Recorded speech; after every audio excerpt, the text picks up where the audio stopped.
Hi everyone, welcome back to our channel Magic in Pages, and today we are gonna shoot our first podcast with my friend Joyita Dash.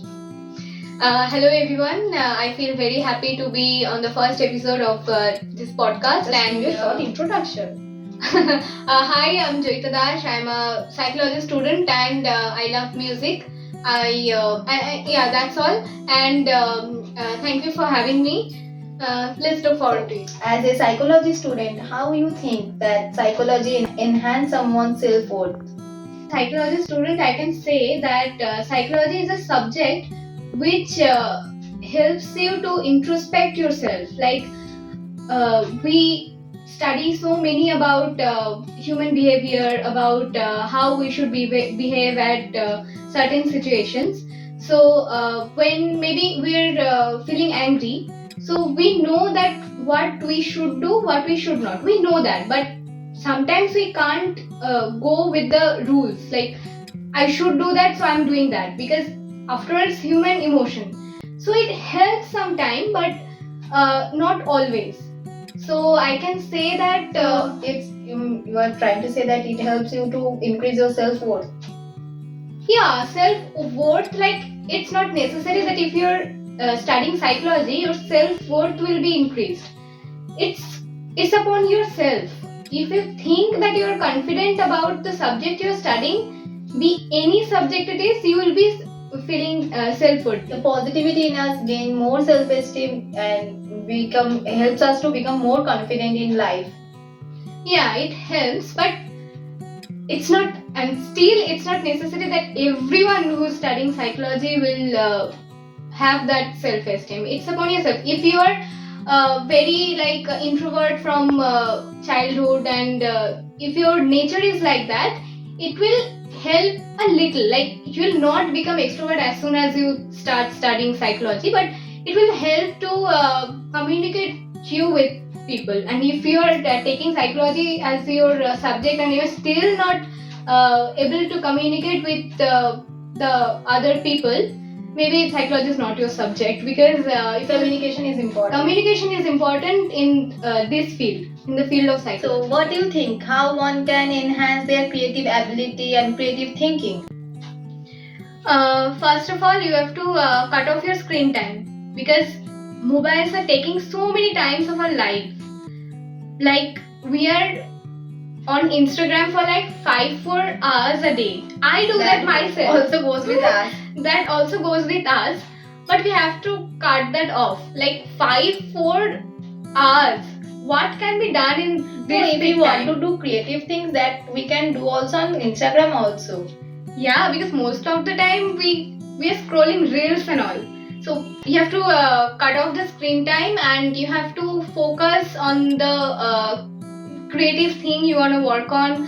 You have to be motivated. So if you want to be motivated, you can explore the art you are you want in ourselves. Yeah, you want to pursue as your career. If you suppose you want to be a singer, try to observe how singers are singing. If you want to dance, try to observe how dancers are dancing. Observing things is very important. Means if you want to be a creative person, then at first you have to be an observer.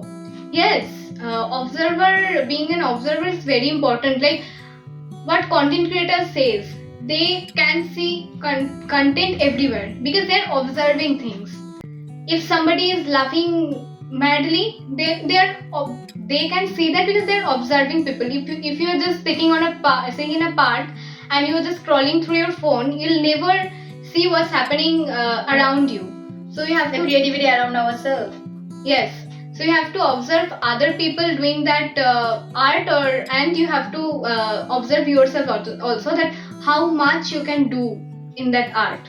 Most of the time, as a elder person, we neglect the child psychology. What's your view on this?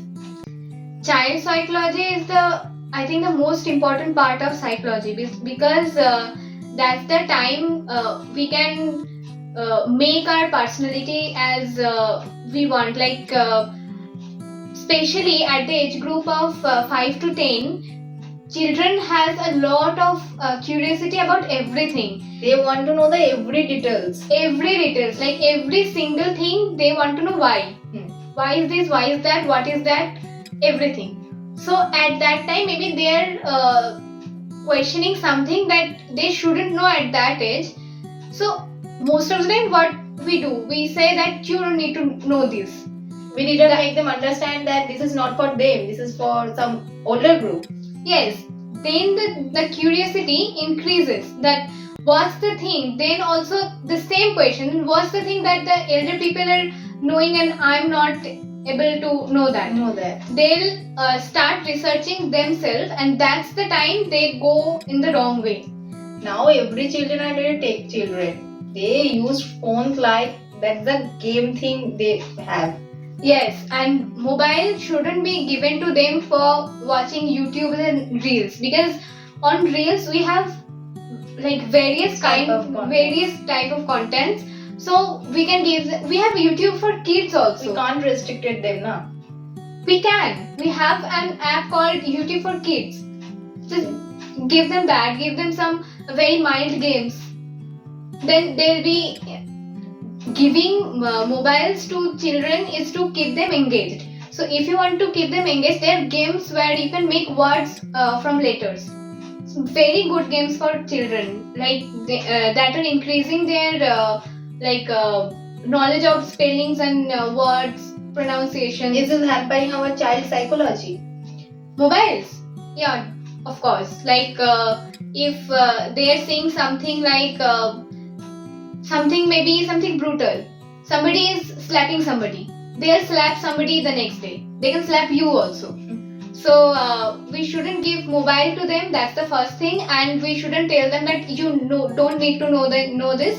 Maybe we can make them understand that in their way, how much we have to figure out how much they can consume.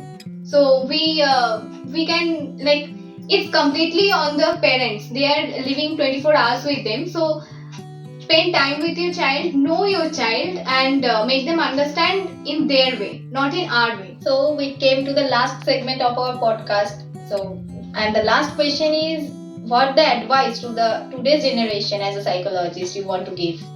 First of all, I'm not a psychologist. I'm a psychology student, so I can give advice as a psychologist. Maybe, fingers crossed. But I want to advise them as a friend. So I want to say that just be kind, communicate with people, don't be always on your phone. Communicate in person. Don't be always on your phone. We are always on our phone. Yeah, that is why I'm advising them. I also do that, but whenever I get opportunity, I try to communicate with various people. You always say that I have a lot of friends, because I want to communicate with more people. So communication is very important. Kindness is very important. Now people are like ignoring is very casual now. We shouldn't do that. We should think about the other person. What are they thinking? What are they thinking? Be happy. Be healthy. Spend time with parents. That's very important. That we don't do most of the time. Spend time with your parents and the other family members, with your friends. Yeah, that's all. Communicate, talk, guys, talk. Thank you for having me on your podcast, on the first episode of your podcast. I'm very happy, and I'm looking forward to watch it on your channel. Thank you. Okay, guys, let's end our video here. Bye.